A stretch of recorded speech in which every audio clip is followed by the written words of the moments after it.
ஆனந்தம் ஆனந்தம் எங்கள் வீட்டில் ஆனந்தம் கல்யாணம் நடக்கிறது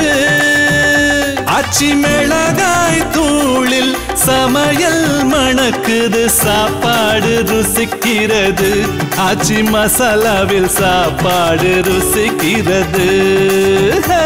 எல்லாரும் நல்ல திருப்தியா சாப்பிடுங்க ஆச்சி மிளகாய் தூள் நல்ல சுவையை கூட்டுது மனசெல்லாம் மகிழ்கிறது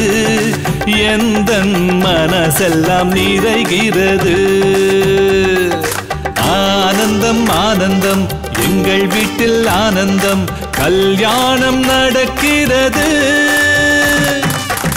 ஆச்சி மிளகாய் தூள் இப்போது புதிய கவர்ச்சிகரமான பேக்கில் கல்யாண சமையல் சாதம் ஆச்சி மிளகாய் தூள் சமையல் பிரமாதம்